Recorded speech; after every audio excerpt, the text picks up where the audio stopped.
And that spec house, I made the down payment. I bought the materials. I leaned on that building inspector, and you with your thumb up your ass. So stop talking about your money. Let go of me, you piece of shit! Fact is, you're a shitty businesswoman who built a piece of shit house that's gonna cave in and kill that fucking unborn baby any day. And now you can't sleep.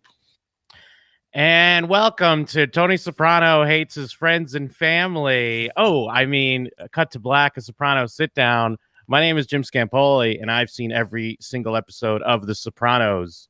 My name is Jakob Burrows, and I've seen 81 episodes of The Sopranos. Of Tony Sopranos Hates His Friends and Family. Now, it is a lot of episodes to dedicate to one man's hatred of his own family and friends, but I think there's a lot of self-hatred there as well, and that's what really makes you come back for more. So this episode, Season 6, Episode 16, Chasing It, who put it together, Jim? This episode was written by Matthew Weiner and directed by Tim Van Patten. Those are names we've heard before.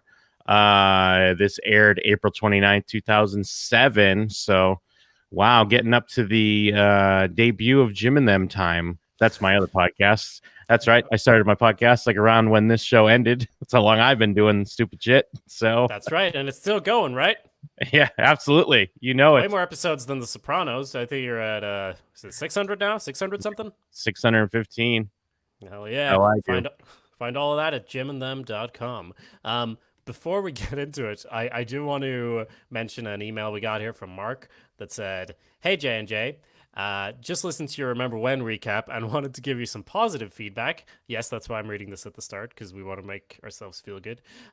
Forget the 3-star Chinese food review. What you're doing is top stuff. In my opinion, easily the best Sopranos cast around. And nice. There are a few out there, and I like them all. I admit, when I started listening, I wasn't sure it was going to work with Jakob never having seen the show, and being a Sopranos obsessive, I thought, what the hell is wrong with him? Fair. But it really does. And while I'm sorry it's coming to an end soon, I hope you keep going with Sopranos themed podcasts as you talked about. I'll definitely be listening. Having said all that, if I had to guess which one of you is the huge blowhard douche, I definitely say cut to black. That's great. What an email. That's so great. Thanks, Mark. Yeah, we really need that pick-me-up. We're pretty down and out about our show is like Chinese food review. So you can also submit a review. I mean, I know we're coming down to the final episodes, but we have a nice, body of work, I'd imagine, much like David Chase. So we still appreciate reviews that cut to black, or you can go to our shows which feed. So yeah, there we go. Some promotion at the top. Yeah, and I think, depending on interest, we will make some further podcasts discussing more Sopranos-themed things, and of course, the film when it comes out, things like that. So do keep your feet going, and if you haven't yet, we really would appreciate that review to help even more people go on this journey with us. And I feel very privileged to have had a lot of you people come along with me and been patient with me as I've waded into the world of The Sopranos. But let's get into this episode anyway.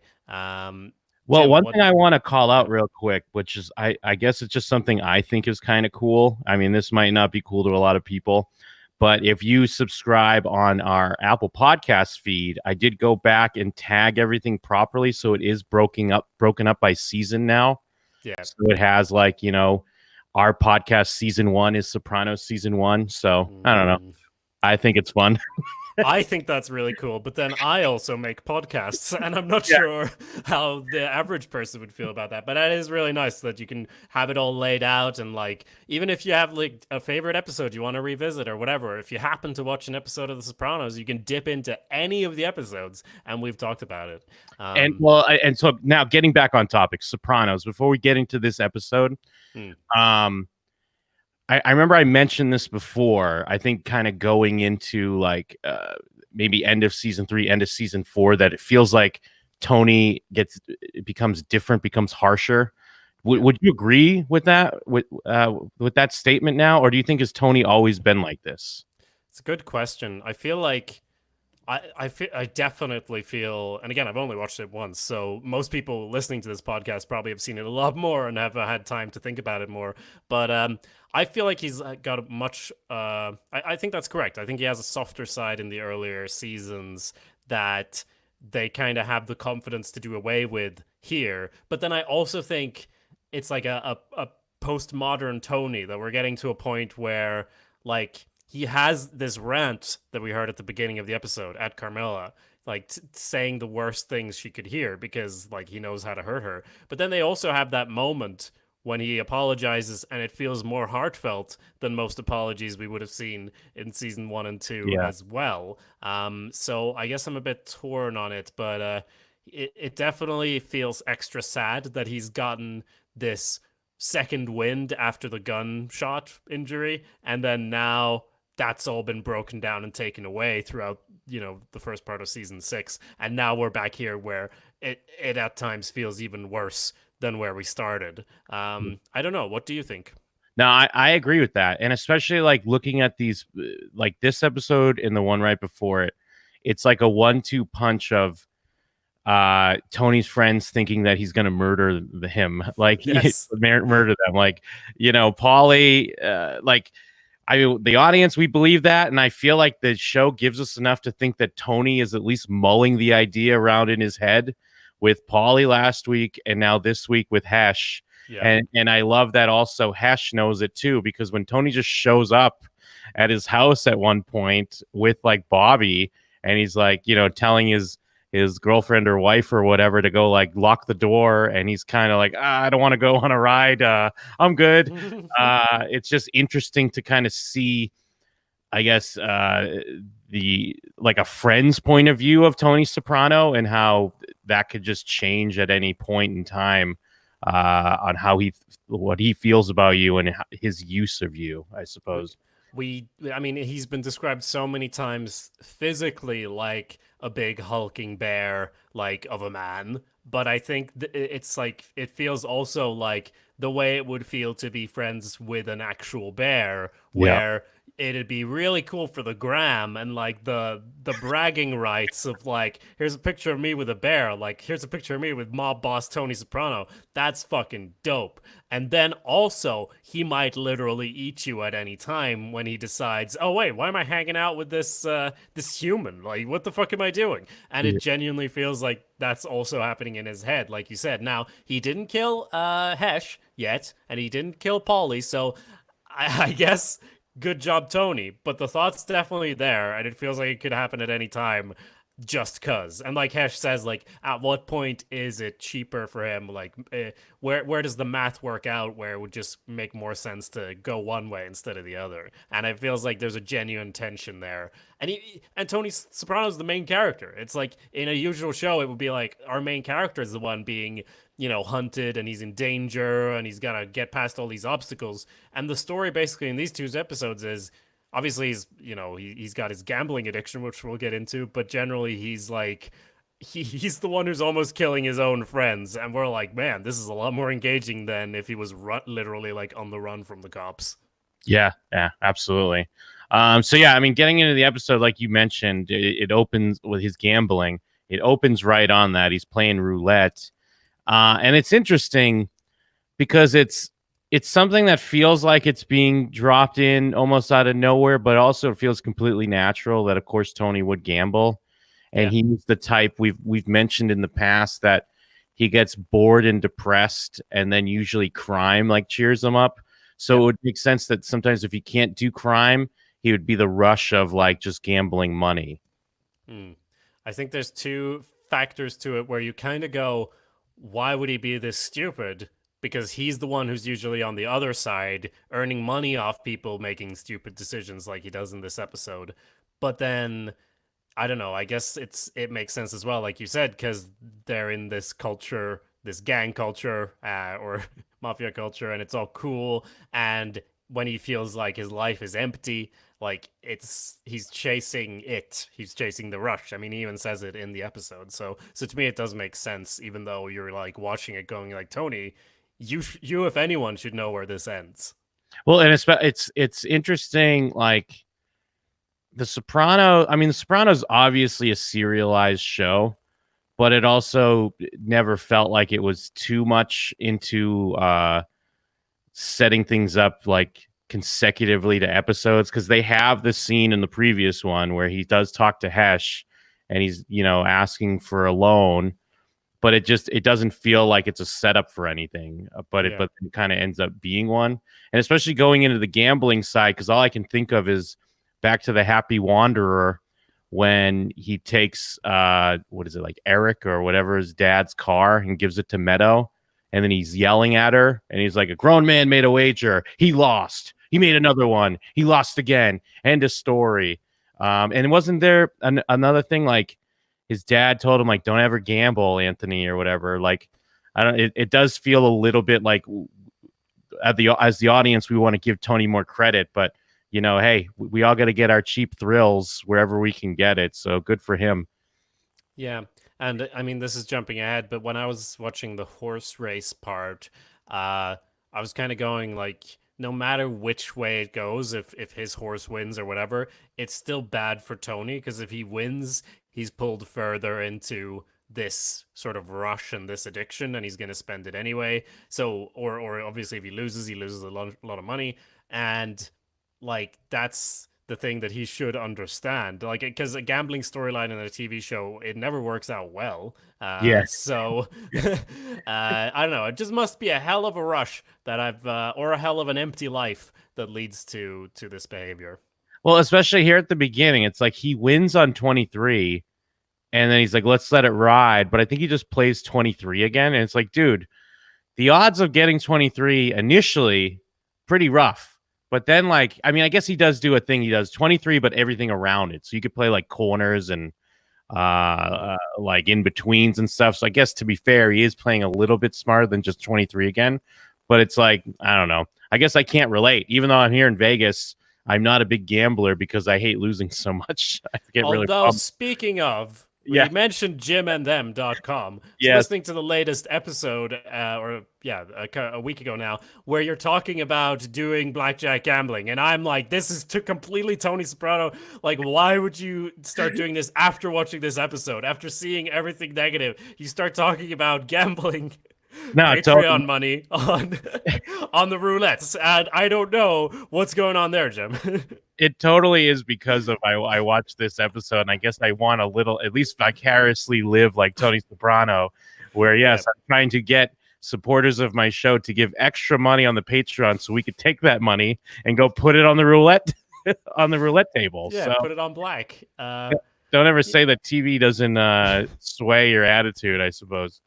Yeah, but you understand, Jim. I mean, you watch TV in a critical manner, and you do know that the gambling in this episode is not good, right? It is a bad thing that he's doing for himself, I mean. Absolutely. Right? And also, it's compounded with recently watching the movie Uncut Gems. I'm sure a lot of listeners out there have seen it or heard about it. It's Adam Sandler, A24 movie. And it's the same idea almost as this. It is a guy caught up in the rush and just the thrill of gambling and losing and winning and not making smart decisions. And again, it's not painted in a way that you're like, I want to do that. But I guess in a way it is. Yeah, but you watched both of these and went like, yeah, I'll have a piece of that. I'll go for that. I'm sure it'll work out for me. Yeah, of course. I'm different. I'm a real person. This is interesting. Yeah, I mean, I guess that's the thing. I mean, if you are willing to go down and put it on black, then we can't really blame Tony, even though he also knows better. You definitely know better. So I guess this is just what happens when you have ready and available slot machines and blackjack tables and so on. Absolutely. So we also, early on in the episode, get a view of Vito Jr. In his makeup, like doing antics in a graveyard, tipping over statues and such, which is basically just an introduction to say, man, this is one troubled kid. Yeah. Completely understandable. This poor kid, he's acting out because, is I love that the Vito storyline like hasn't gone away really. We are still seeing some aftershocks and some effects of it, because not only did this kid lose his dad, but there's just this shame, I guess, that's being put upon him, and not just from like the adults in his life, which is like this clear like weird disdain for his dad, but then I mean we saw little bits of it when he was at like a wedding party where his cousins and stuff were picking on him, and then he's getting picked on in school. So now he's like a goth dude knocking over cemetery stones, gravestones, and smashing bottles, and setting up a nice little storyline where Tony still has to deal with this because his mother Marie comes to visit Tony because they want to get a fresh start and get out of Jersey. Exactly. They want to go to Maine. And what I've learned from television and movies is that if you go, I think from television and movies, if you go to Maine, everything will be all right. It seems great. That's New England, right? That's part of New England, because that's what we learned from Vito's storyline. It's just picturesque and Gilmore Girls up there, and you'll be fine. Like, so even though Tony's probably technically right in that there's no geographical solution to an emotional problem, which is definitely not something he came up with himself. He just loves repeating people's lines, and if it isn't in one of the previous episodes of The Sopranos, it's in, part of his life that we haven't seen, that he's just repeating that. It's probably technically true, but also I'm kind of like, I don't know, it would probably help. Wouldn't hurt. Unlike this boys camp thing where he's going to get emotionally destroyed, I assume. Or it might work, but probably not. Well, because as it does play out with that camp, it might work, but it'll work in the way of turning him into a more, like, on the outside, maybe he's more disciplined and obedient, but he's going to be more of an emotionally fucked up, deranged person, you would have to imagine. But yeah, and it's just kind of like, I get Tony's thing here, because he was still on the side of like live and let live, but now he has to deal with the blowback of this whole thing. When meanwhile you got Phil, just kind of who's a little bit more related than Tony, but he doesn't want anything to do with it. He's not going to put up the money. So Tony's stuck with the bag now. Yep. And he basically complains about this to Silvio in a quick scene as well, setting that up.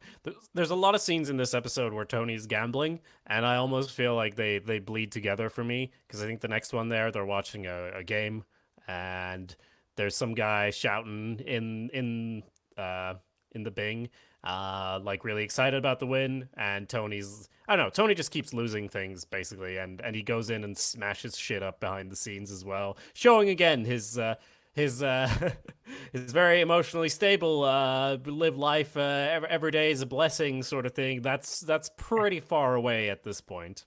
Yeah, I love because Tony's mad that the guy's happy because he's like, guy probably had like $20 on the game. Yeah, because Tony's got thousands on the game because he thinks it's a sure thing. And I forget exactly which bet it is. I know it's probably one of the horse bets, like sometimes when he brings something up as a sign, and then he'll look at Silvio, and Silvio's like, "Oh, you got to do that." It's like, yes, Silvio's such an enabler in this. He's definitely he definitely does that at the start too, with when they're playing roulette. Oh yeah, he's like, "Oh, you gotta let it ride." When it's like, "No, you don't," or even if you do, put it on something that's actually likely to come up at least 50-50, right? Nah, you just gotta when you're on a rush or whatever. And you can see this suspicion as well when they're playing blackjack and the dealer, they change the dealer and they all leave the table, stuff like that, where it's like you like to say that, oh, it's a sure thing because we have inside information, but also it's actually all just based on your weird what's the word, superstitions. Yeah. Then we have Nancy Sinatra singing to Phil how he's the boss. It's like, such a great show of like how powerful Phil is, I guess. Yeah, and how powerful The Sopranos is to just sort of get real people to do these sorts of things. They should take the next step and have real life politicians in The Sopranos rubbing shoulders with the mobsters, though. I don't know if they've done that yet, but it feels like that's the next step from having like real people in entertainment around, like that guy who was in the movie, and things like that. Sort of people are kind of down, but not fully out of the game. Yeah, because I think like the movie Casino, Oscar Goodman, who was like, well, I guess it was before he was mayor of Las Vegas, but he's in it. Like, I think because he's a lawyer. I think he was like really a lawyer. But yeah, they do weird stuff like that. But it's got to be weird. Just if you're Nancy Sinatra playing yourself on the show, you're kind of saying like, yeah, I'll like, suck up to mafia people. Like, yes. Yeah, even though I'm like kind of famous or whatever, but I'm gonna worship the mob as well.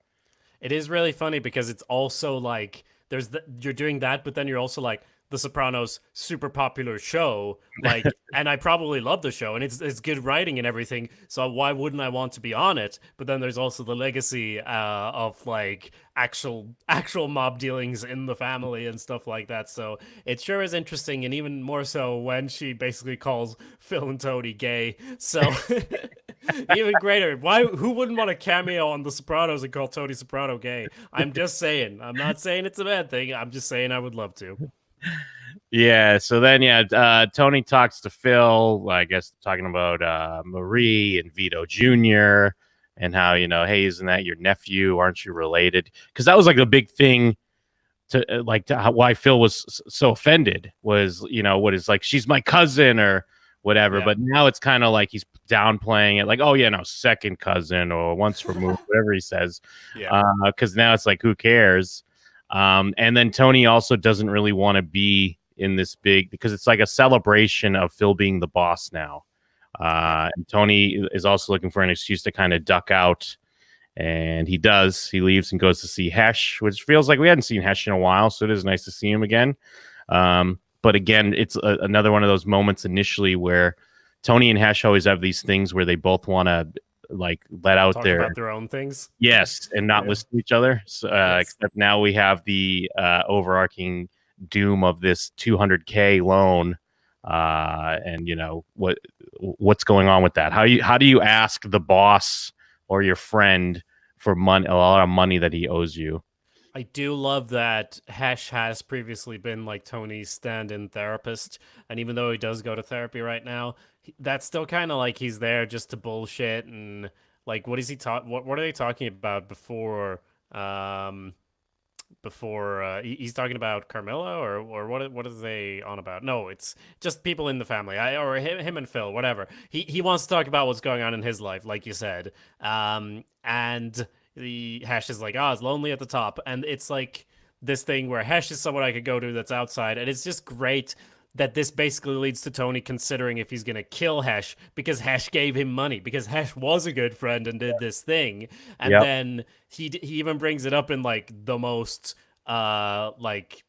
he brings it up in a great way, but he's like, oh, I just thought that's why you came over, like, because of that thing. But don't worry about it. Like, I'm sure it's, and then Tony immediately starts going like, handing him the VIG and all this stuff. So it's such a flip from they have this personal relationship that's very positive and disconnected from his mafia life. And then suddenly it flips totally on its head. Whereas if this was happening with Paulie or whoever, not that he would lend money from Paulie, but if it was, he wouldn't, like, that flip wouldn't be that far because he's already thinking about killing Paulie. But Hesh is like outside of all of that, so it makes it even more dramatic that he would suddenly like start basically hating him and making all sorts of jokes about him being Jewish. And it's basically only because his girlfriend dies that that Hesh is okay. So that's fun. Yeah, well, so going into this then, because Hesh starts to, like, as this thing like festers, and like you said, I think it's a great point that it like immediately changes the dynamic and kind of kills their friendship in a way. But as this festers, and Hesh kind of talks a bit about how, like, maybe Tony isn't quite as well off as it may seem. Like, he's got a lot of assets, but does he have money on hand? Like, is this $200K like a big deal? Because I think we've talked about this in the past, because sometimes we'll see Tony or even the other mafia guys like go ape shit over $15,000, given like that's a lot of money. And I guess every dollar counts. That's why they're good at what they do. But is this a big deal? Is it more just the principle that Tony is annoyed he has to pay the money, or is it kind of a big to-do to get the money? I think I think it is a big deal, and he not just annoyed that he has to get the money, but annoyed that he had to ask for it in the first place, and being reminded that he has to ask for it in the first place.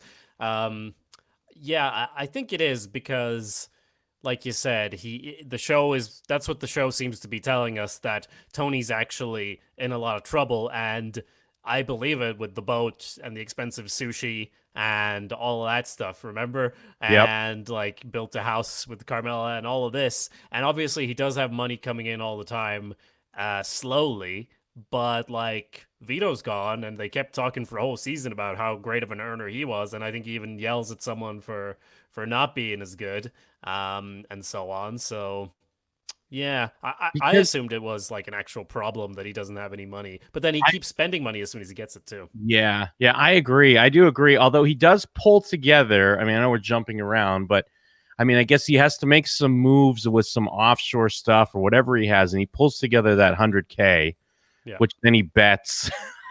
But he was, Like, yeah, he was gonna give it away though, so it's obviously he's not that much in the hole that he can't even imagine giving away 100K. But then Yeah. obviously he doesn't do it either. And as soon as he gets any money, he gets rid of it and probably starts owing money as well. So that's the gambling thing, isn't it? That's why I can believe it. And I read some book that about like real life people that mentions like how gambling can affect you, and the power of habit, I think, is quite a popular book about just how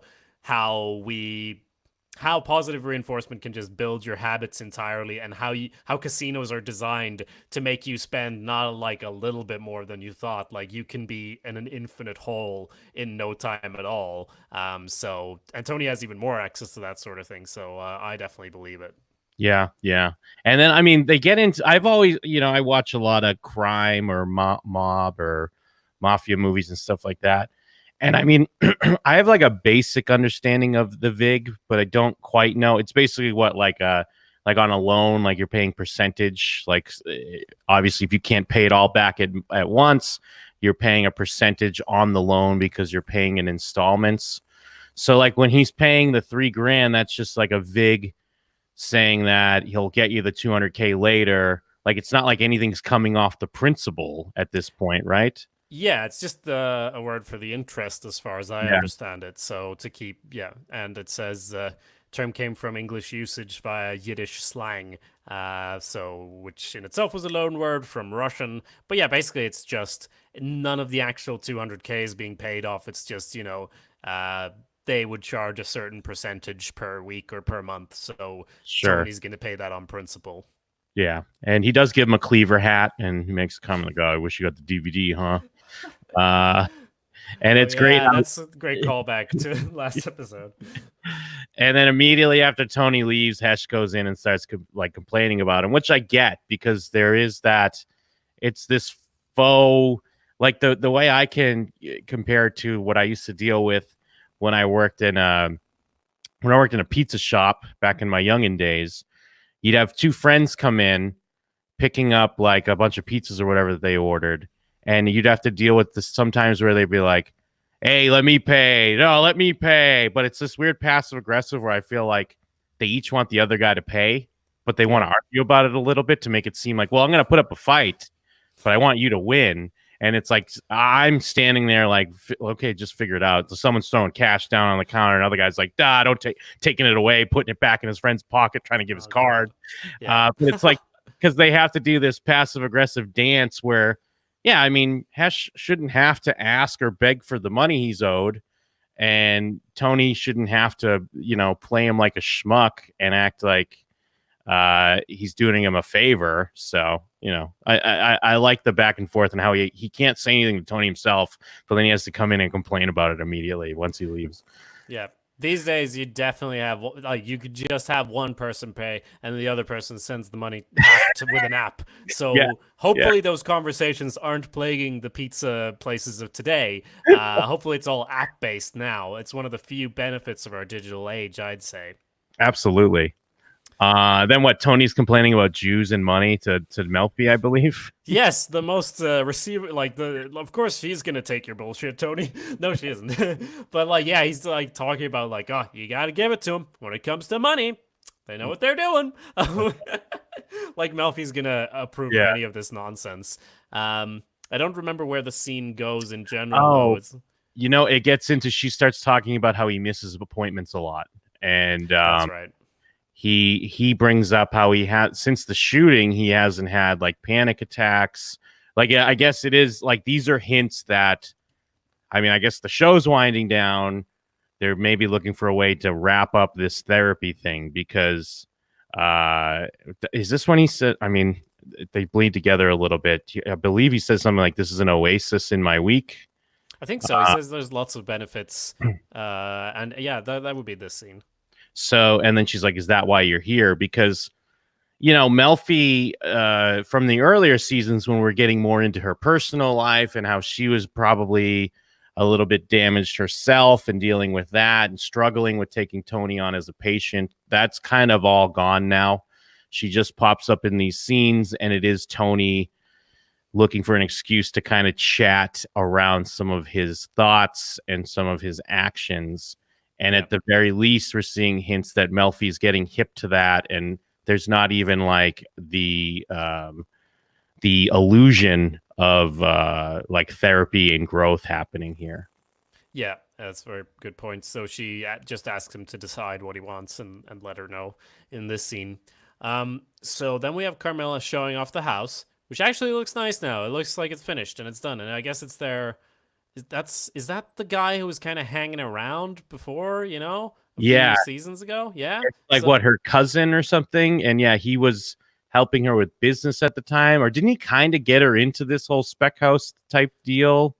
Maybe, because he was... this is the guy who was like, it was kind of cool for him to hang out with Tony Soprano. And he was kind of in the gang. Like, he was the guy hanging out with the bear, and he had the picture for the gram and all that, right? That's the guy? Yes. So. Yep. Yeah. So anyway, he's buying the house. Nepotism, great, works out for everyone. But Carmela's a bit worried. I don't know if it's in this scene. She says to her dad that no, it would be later maybe. But she's worried still about the lumber or whatever, and that's what Tony obviously brings up later.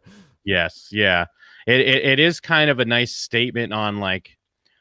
I mean, Tony does call her a shitty businesswoman, which I think is a little harsh, but also the fact that they just end up having to sell this house to like a family member, it does show that, you know, maybe it didn't quite go as planned and maybe there's kind of a deal going on, but at least they're moving the house. You know, I guess that's good. But yeah, there's still that lingering, you know, trusting her stupid father who, I mean, I guess he knows what he's doing, even if the inspector initially said it's bullshit. She says later that she got 6 in profit. Is that $6,000? Do we think, like, when it all was said and done? Maybe. I think she's saying 600, but I could be wrong. That would be good. That would be a lot better than 6,000. Yeah, because I can't imagine. At the very least, she would have to make like 60 grand. Like, I can't imagine Carmela Soprano being happy that she got $6 grand. Yeah, I guess. I feel like this is something that is definitely apparent in the episode if we like rewatch it. Well, because you'd have to imagine with the gaudy houses that they work with, and especially going into more like East Coast. I don't know like Jersey real estate per se. Obviously, it's got to be cheaper than New York, but like I grew up in Massachusetts, and you know it's easy for homes to go for over $1 million, and especially if it's like a new designed mansion. So, I guess. The Wikipedia article at least claims that she cleared 600,000 by selling the spec house with substandard materials to her cousin and his pregnant wife. So that's obviously a lot better and makes a lot more sense for Tony to be excited about taking half of that and putting it on. Especially at the end of the day, you could have taken her bullshit and made it over $1 million when you think about it. Wait, taking her bullshit? I didn't follow. No, that's Tony's actual line. When he's all pissed off that the Jets won. And he's like, we could have taken your bullshit and put it over $1 million. But it's $500,000 already, Tony. Yeah. That is also good. Because, that's why I was like, because he's acting like it's nothing, but then he also wants it. And she's kind of like, yeah, it kind of worked out. So I literally would have believed if it was 6,000 or 60,000 or 600,000. I didn't really know. It's hard to tell. Yeah. But it's real estate. So, 600,000. I think that's pretty well done, even if Carmela did have a lot of help along the way. Yes, yeah, absolutely. Good job, Carmela. And that's her little nest egg for when Tony eventually the past catches up to him. Well, I will say this is moving to that scene later, but that is that felt like a genuine moment from Tony, at least, when he's like, I don't like that you're always talking about when I'm gonna be dead and how you're gonna be fucked. Like, it fucks with me when you always assume that I'm gonna get shot or in prison, okay? Because I'm trying to live my life here. Yeah, absolutely. Then we have Phil and the Puerto Rican whore, Vito Jr., hanging out at Silo Sundays, having a nice big Sunday. And I like that Phil's giving, like, this is classic toxic masculinity. It's nice and it's very modern. It's very 2020 because it's showing that he's just like, you got to be a man. Your family's dealt with enough shame. Like, be masculine. What's wrong with you?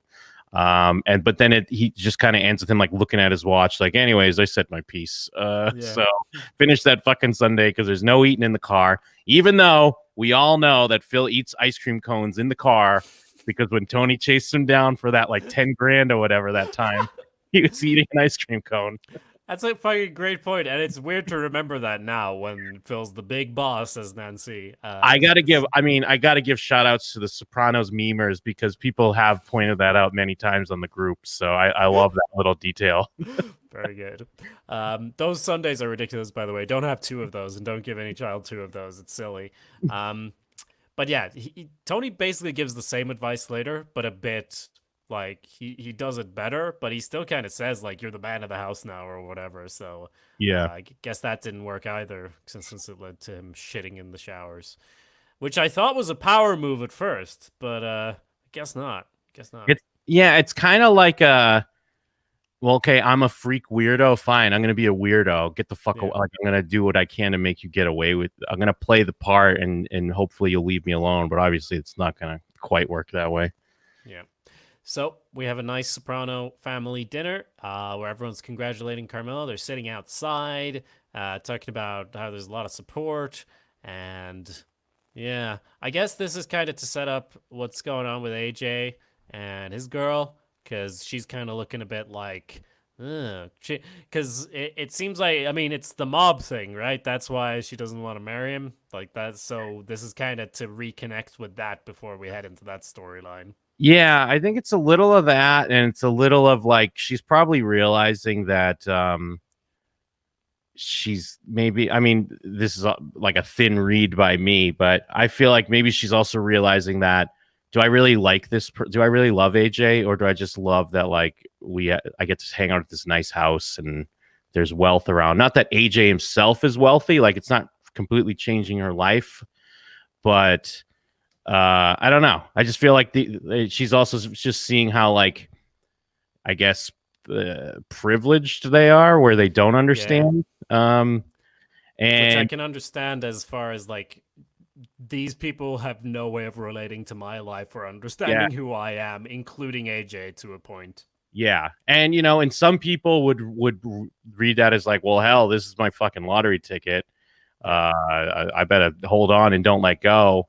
And some people are like, I don't know if I can be a part of this. So we'll see how that plays out.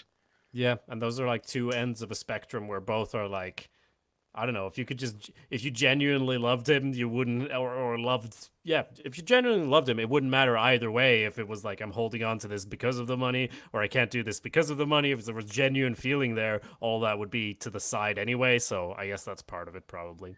Yeah. And I guess, I mean, I don't know if this was, I'm sure, like, because she's a character that's introduced fairly late in the game, so there's not a ton of time to really like play this out. But I think there's enough there. And then this is where we have what Carmela is up in the middle of the night because it's raining, and it's like, oh no, what about that? What about that lumber? The lumber though.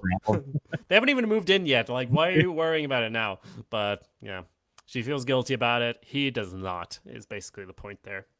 Yeah. Yeah, and then we have Tony's uncomfortable because Hesh shows up, and he has to make some. It's interesting how brazen Tony is in front. Like, I would imagine, I would almost give him credit that he would try to hide some of this stuff in front of his crew. But I guess what are they going to do? They're going to go, whatever he does, they're going to go along with, even if personally they might be like, Jesus, the boss is fucking cracking up. But I'm sure they're used to it at this point, because even though he kind of tries to hide, his anger by going in the back room and smashing things, they're gonna walk in there eventually and be like, oh shit, he came in here. I guess Buffalo losing that game was a bigger deal than he acted like because he smashed all the shit in here. Yeah. But yeah, because he's going like, sit down, Shylock, the rent.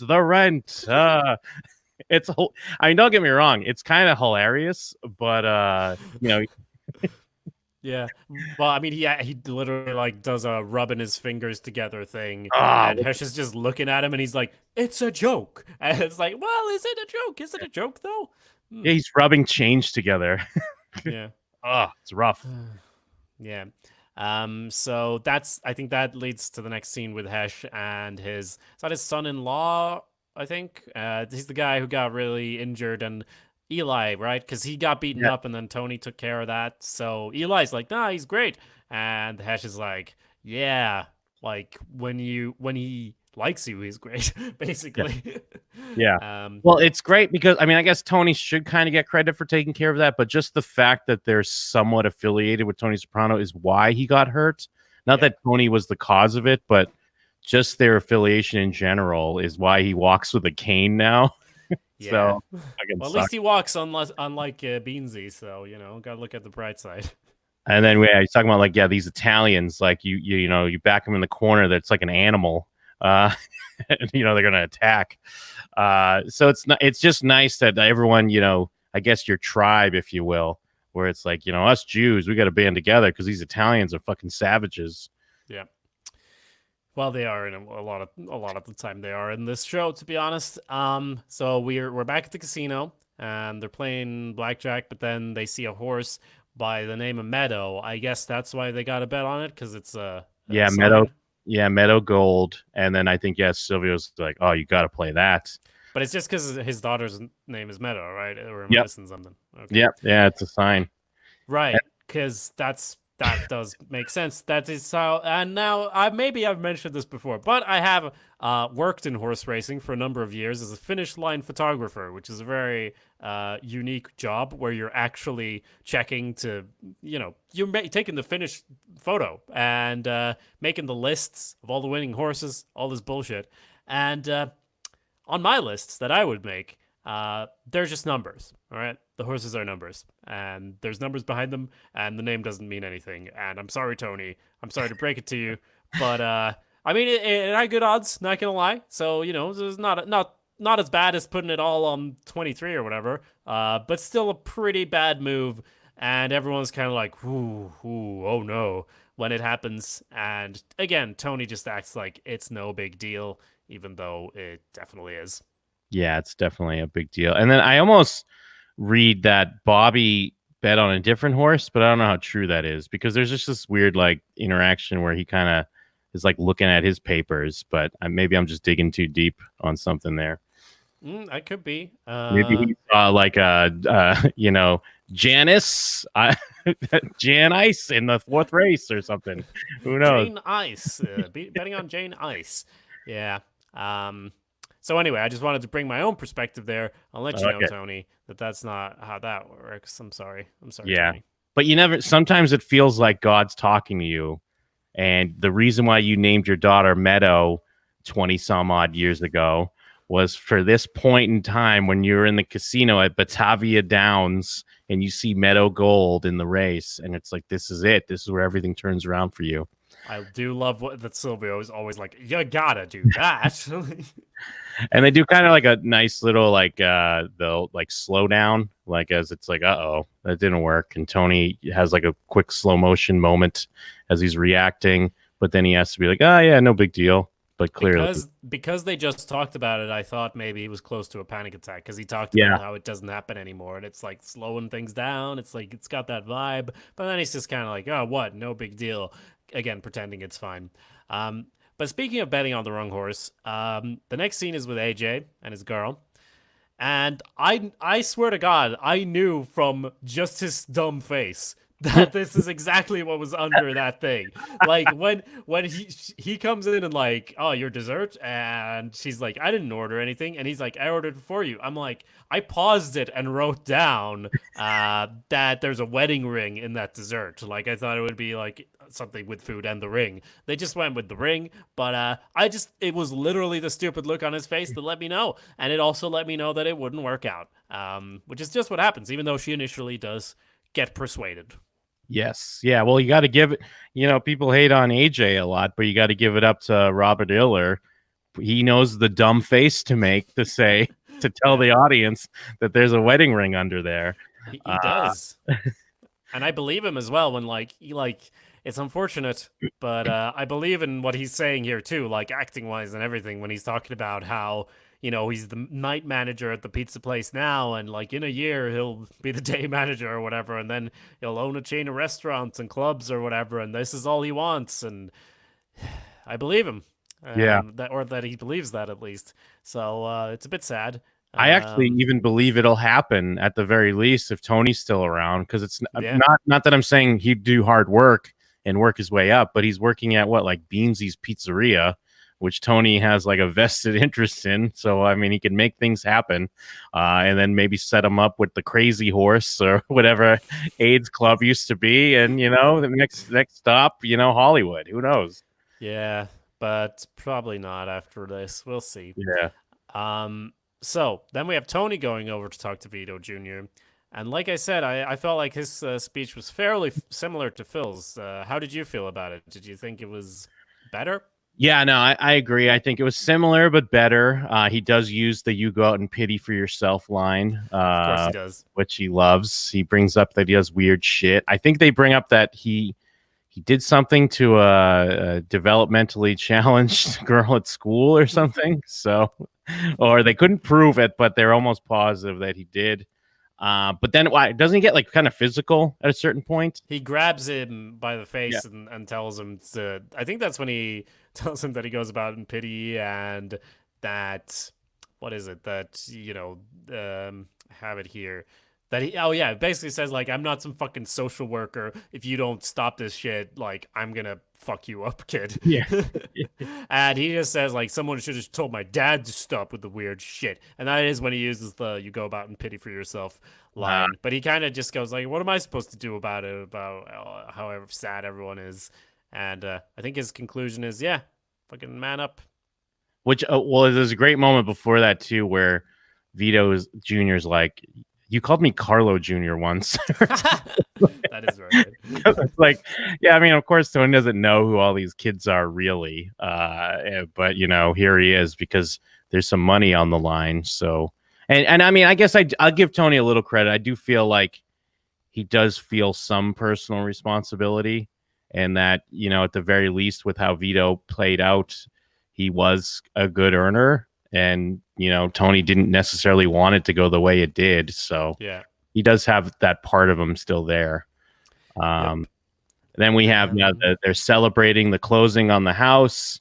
And I like that, he's very happy for her and it's all genuine. But then he quickly diverts into the Jets, how they got an inside scoop. And I think he brings up my cut. And it's it's so cringy.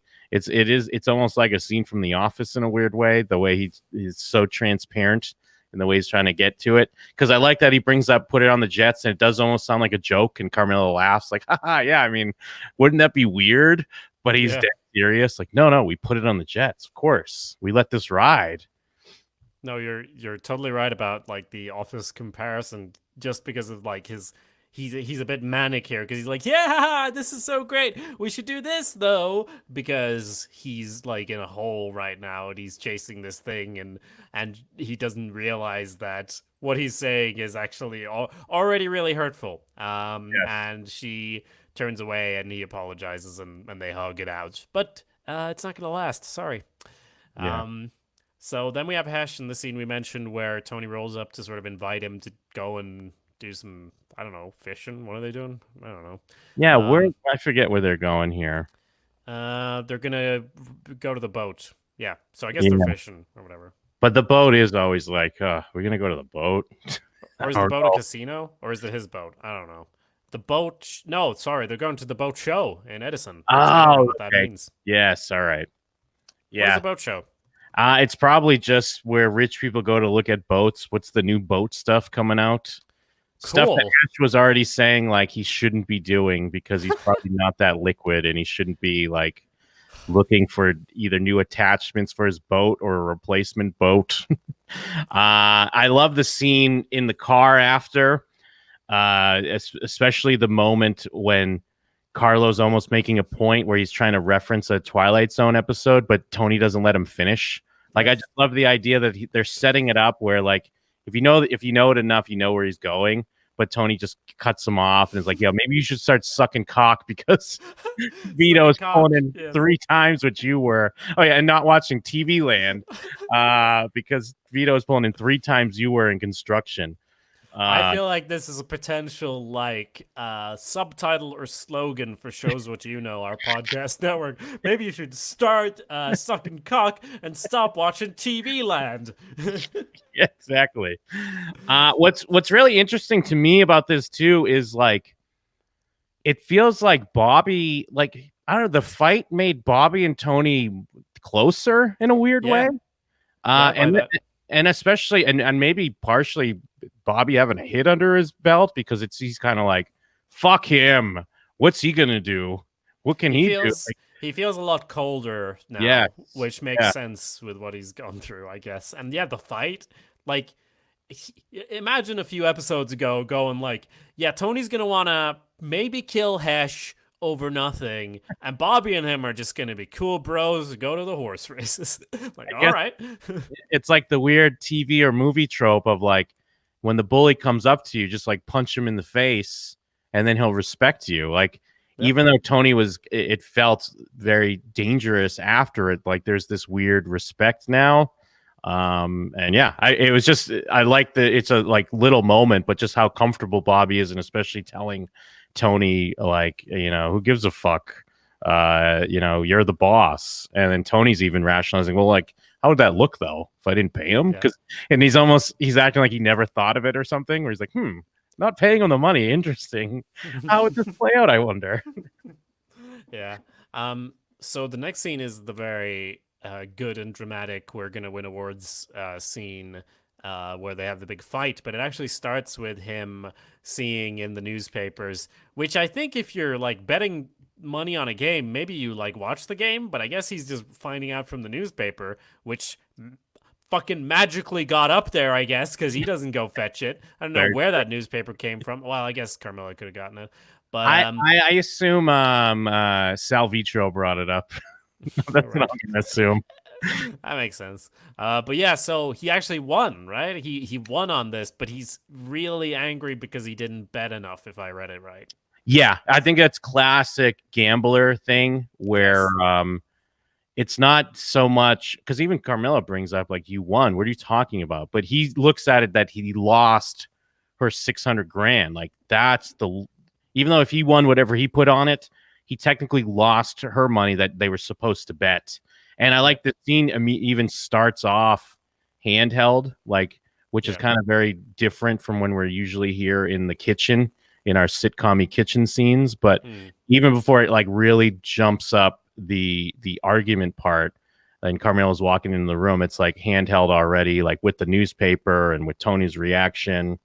And that's where he says the line like, yeah, we could have turned your bullshit into $1 million. And he won't let it go because he then has to play on her insecurities about the baby and the family and the shitty house, and how like her whole thing was always about not having Tony's blood money in a weird way, even though she wants money. And technically this is still coming from, like, everything Tony says is correct. He did still put up the source money for it. They still leaned on a guy to get it approved. But it was her thing, but now it's not her thing, and potentially could be even worse if something bad does happen. Yeah, and he even brings up about how, you know, well, then I should get a cut from when you do stuff, and he says, you already took your cut from the bird feeder, and, like, don't fucking deny it again, and that part is true. When he says, like, 40 grand on the stock market or whatever, and, and he says that he'd ask for his piece, but there's nothing. I guess you get like stock marketed it away. I guess it's gone. The money is gone. I'm trying to remember if that was ever like fully addressed on the show, how things played out. I remember one stock split and then something else happened, but yeah. I just remember her for like 2 episodes reading books about the stock market, and then she's all into real estate. So I don't know what happened. I'm sorry. Sorry to everyone who's watched this 10 times. But they have done like between Remember When and this episode, just like little drops of stuff. I mean, this is the great thing about TV and watching something that's been on for a few seasons. I always get the great flutter in my chest when they bring up something from like season 2. I'm like, yeah, I remember. It's because it's almost like you share the memory as well. And this being the final few episodes, I enjoy this little like lip service to things and kind of confirmation that, I mean, we knew Tony knew she took the money, but he even like a step further kind of knew what she was doing with it. So, and that bitterness and tension has just been growing this whole time, basically. Yeah. And in the big fight scene, like when she's throwing like, ceramics at him and it's shattering all over the floor, and he's yelling that when I'm gone you can live in a dumpster for all I care. This is when I'm also really thinking about his zen attitude a few episodes ago, first part of the season and all that, and you're like, yeah, you did a good job erasing that. It's kind of like a reboot of his mental state where you're like, oh yeah, let's actually make him happy so that we can make him horrible again and not happy at all. So, that's fun to think about in these scenes. And it's also like, because Carmela and Tony have been pretty all right for a fair amount of time. So this is a real reset on that as well. Yeah, and a complete callback to their big blowout in Whitecaps. I mean, maybe not as harsh as that, but almost around the same vein. Yeah. And then we have Vito Jr. Shitting in the shower.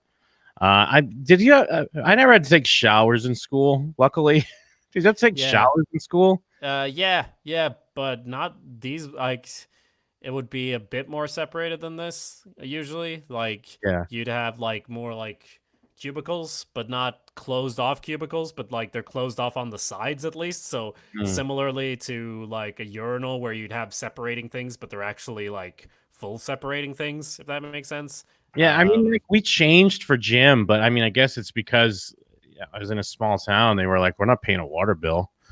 So we didn't have showers. I can't imagine like taking a shower and then going to another class. Like, what the fuck? It's weird. It's a weird thing. How long is your gym class though? Or how long would have, because I get the impression, and again, this is one of those things I don't really know, even though I've watched 100 films and TV shows in the US. I get the impression that classes are pretty short because you fit in a lot of classes in one day in school in the US in comparison. Does that make sense? Oh, yeah. I mean, I guess, because, we would have at least 7 periods, I think. So they were probably like around 45, 50 minutes or something like that. Right. So we might, especially if you get up to like high school level, your gym class would be more like 1.5 hours or something. So you're actually like getting into it. And like we would have maybe like 2 or 3 subjects in a day sometimes. So it makes a lot more sense. Like you might have gym class at the end of the day and have a shower and go home, or you might just have one more class after that. It's not like you're going to run around the whole school after that. So that's, we would never have 8 things in one day ever. Yeah. You just got to pack it in, bro. So he shits in the shower. So, I guess things aren't, the Tony and Phil talks aren't quite working. Or, I mean, and maybe in a weird way it was working. I mean, I guess he was coming from gym, so he didn't have his makeup on, but I mean, he doesn't have his makeup on, his hair's down. Maybe he's just trying to put his head down and get through the day. But of course, like, people won't let him in a weird way. Like, it's true. It's bad enough. It's bad enough all the internal stuff he has to deal with, and then also like everyone is picking on you because of your gay dead dad. Yeah. So that's like not the best. So maybe Maine would help because people wouldn't know about that there. But I mean, the next scene, I think Tony does decide like, fuck it, I'm gonna, because of like Francesca, the younger sister and everything. What has she ever done? And like, oh, it's a tragedy, and he says he's gonna do it, and like, And he also is like, I will never forget that Phil didn't help with this or whatever. And then I don't know who is it, Paulie or whoever's like, well, I'm never gonna forget that you did help with it. Damn, what a great guy. And then like 2 scenes later, he's like, you know what? I'm gonna let it ride. Well, because the great thing is he can, before he gives her that money, he could bet it. He'll actually make it back, be able to give her the money, and probably can give Hesh. He could solve all his problems with this one bet. Pay Hesh off. Everything's good. So I get where he's coming from. Good for you, Tony. And when he is collecting that money, he says something like, I don't know, this player's out of the game or something. And Silvio's like, too good to be true. So he's still doing it every single time. That's great. Yeah. So in between there, we have AJ getting dumped, kind of. Yeah. Yeah. He brings a bag with his clothes, not for He's laundry. all excited for the Latino Day parade. Like it's kind of sweet. He's got like the flag on his car.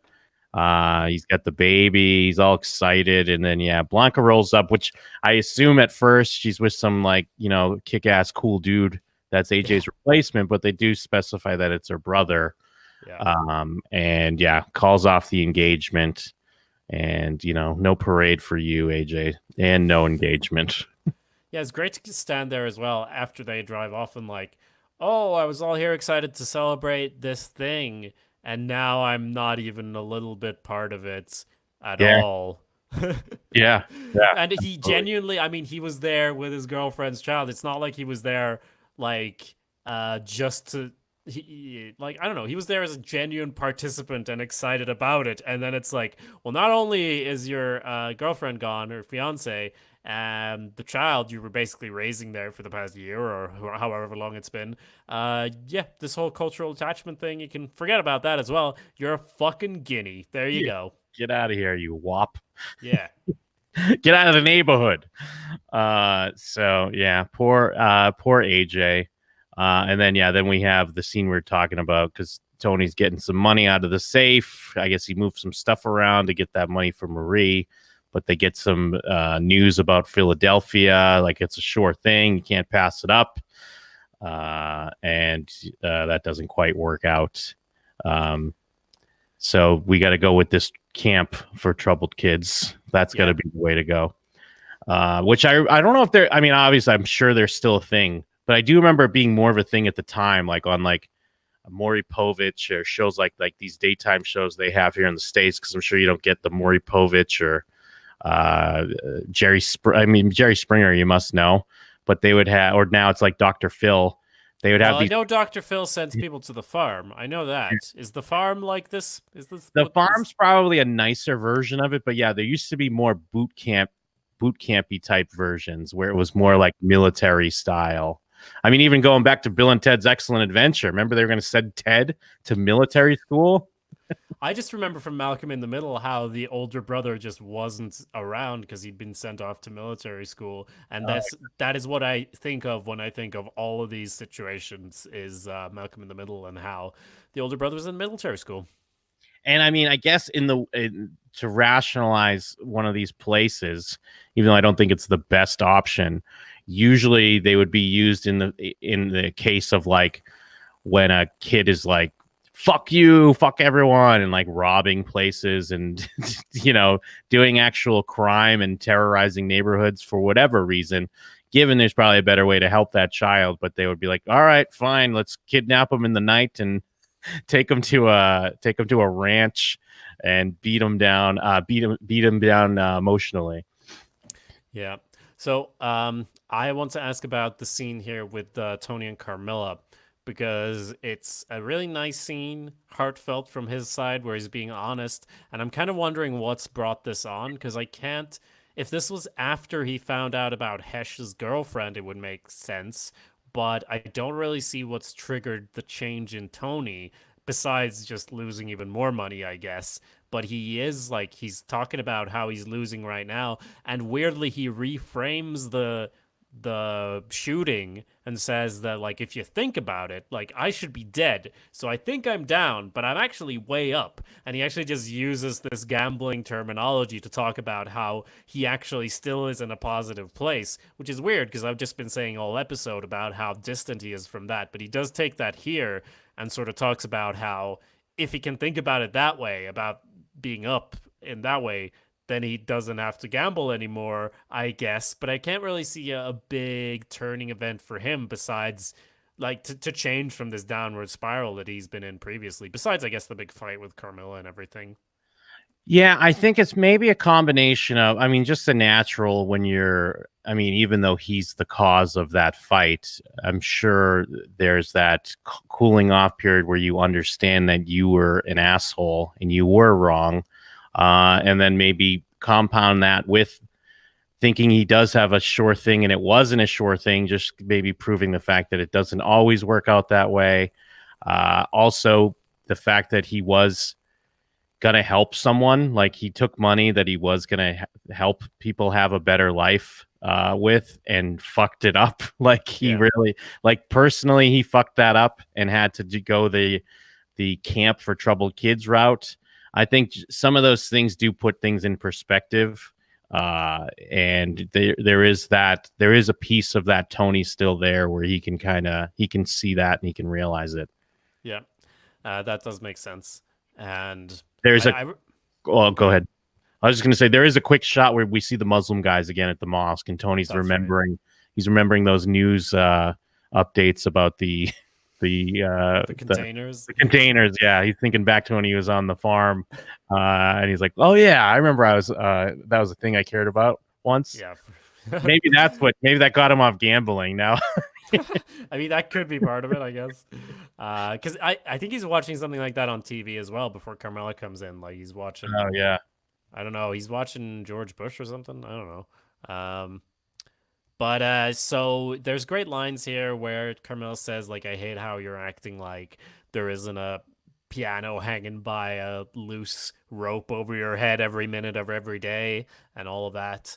And I don't know. He gets into it big picture wise, saying that he's actually way up right now. And even though it doesn't really end with a tender moment, it's still like, it's a different mindset for him. And then we cut to Hesh's dead girlfriend. So that's fun too. Yeah, you know what? Tony's actually watching some sports thing at first. So I think he lost another bet. Because then when Carmela comes in the room, he quickly changes the channel, and then it's George Bush. Oh, yeah. Yeah.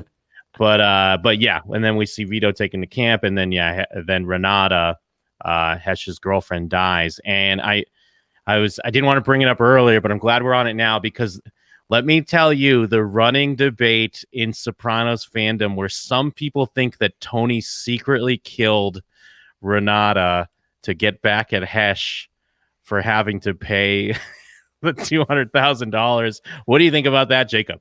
I think there's a lot of really, really dumb people out there.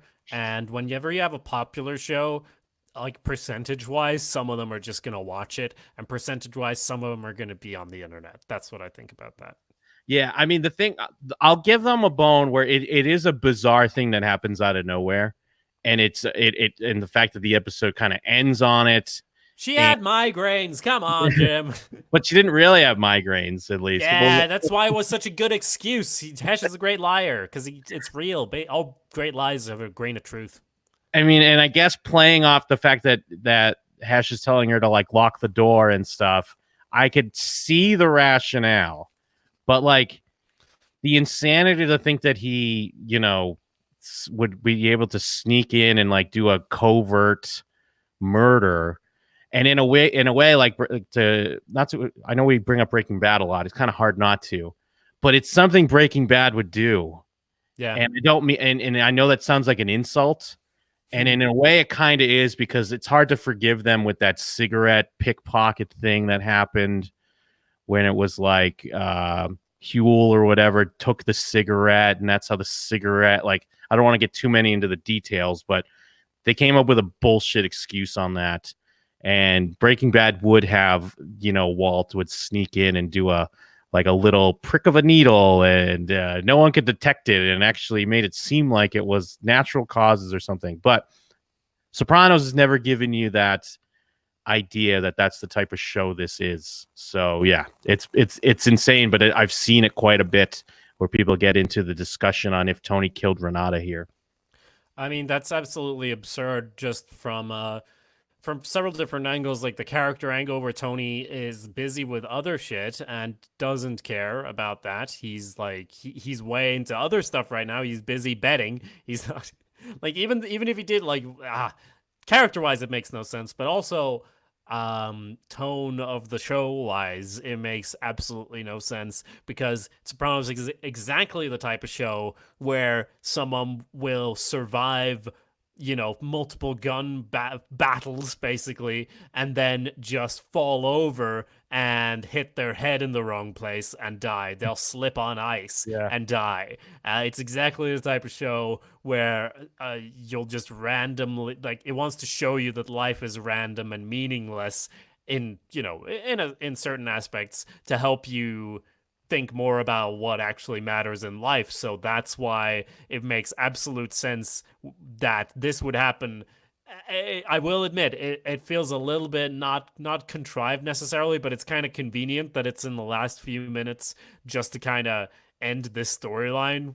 Like, that's the whole thing it's there for, really. To sort of make both of them go, there's bigger things in life. We don't need to be fighting over these 100Ks. And I honestly have a slight suspicion that maybe this was supposed to happen before Tony had his talk with Carmela, because it would make so much sense to have it as a motivator for him to say these things to Carmela that, hey, I'm still alive, I'm up, big picture wise. Like, that would make a lot more sense if it happened after this. But whether it was done in the editing or in the writing, I still respect the way that the pieces fall here, possibly more, because that would make the event of her death feel too convenient, because it would have driven the plot. So I kind of like the way it plays out.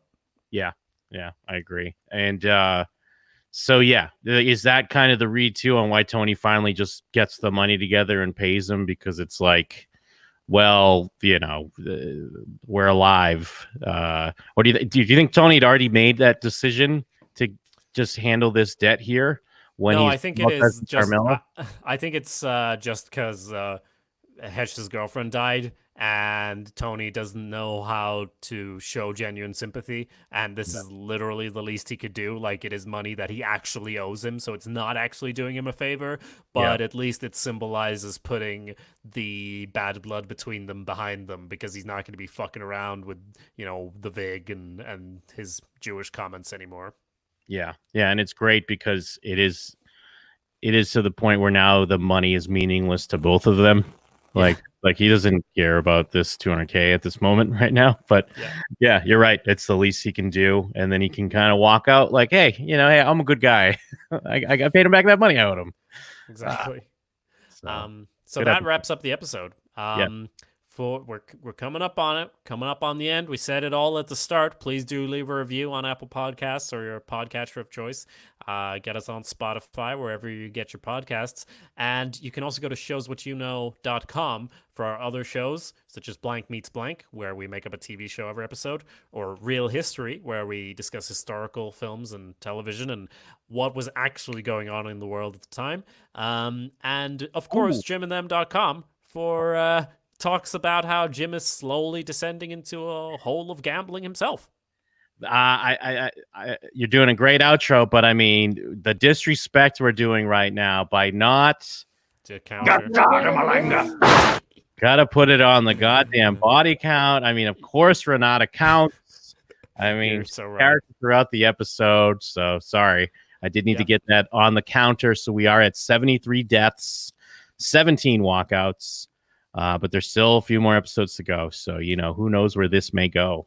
So we are. And based on Melfi's ultimatum, Tony might be doing the ultimate walkout of actually leaving therapy before we permanently do the thing. You know what thing? You know what thing I'm going to say? I think there's one thing left to say, yes, before we cut to black.